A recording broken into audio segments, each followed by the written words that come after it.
যারা আমার জীবনটাকে তছনছ করে দিয়েছে তাদের উপর প্রতিশোধ নিতে, তাই তো ওই বোমা বারুদের মধ্যে আজ আমি একটাকে খুন করেছি।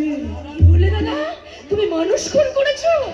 হ্যাঁ হ্যাঁ, আর ওই বারুদের মুখে আমি জানতে পেরেছি এই এটিএম মস্তান তোকে তুলে এনেছে, তাই তাই আজ ওকে আমি ক্ষমা করবো।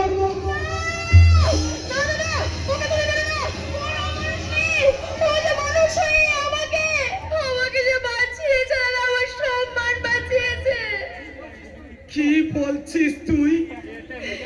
এটিএম যদি না থাকতো তাহলে আপনার মনেও মানুষের লালসার খাবার বানিয়ে যেত দাদা। তাই আমি আপনার বহিনকে বাঁচিয়ে নিয়ে এসেছি। আমরা দুজন দুজনকে ভালোবাসি দাদা। কি বললি? আপনি চাইলে আমরা শাদি করবে দাদা।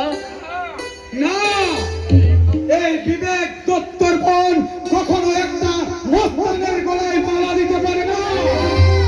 আপনি ঠিক বলিয়েছেন দাদা। যার জিন্দগিতে মস্তানের তাকমা হেঁটে গেছে সে হাজার চেষ্টা করলেও ইনসান বনতে পারে না। হ্যাঁ, এটিএমকে তুমি ভুলে যাও তোরা। যেদিন তোমার একজন বাঁচার জন্য সাথীর দরকার ছিল সেদিন আমি সাথ দিয়েছি, লেকিন প্যার দিতে পারিনি দোলা, প্যার দিতে পারিনি। কারণ মস্তানদের দিলে যে প্যার থাকে না দোলা, তাকে শুধু মুঠো মুঠো গিনা, মুঠো মুঠো গিনা। আপনি বদলা নিতেছিলেন তাই না দাদা? তো লীল বদলা আমার নোংরা জিন্দগির সাথে মিশিয়ে আপনার বহিনকে আমি নোংরা করে দিয়েছি। আমার নোংরা দিলের ঝুটা প্যার দিয়ে আপনার খানদানকে বেইজ্জত করে দিয়েছি, আর সেই বেইজ্জতের বদলা নিতে আপনি আমাকে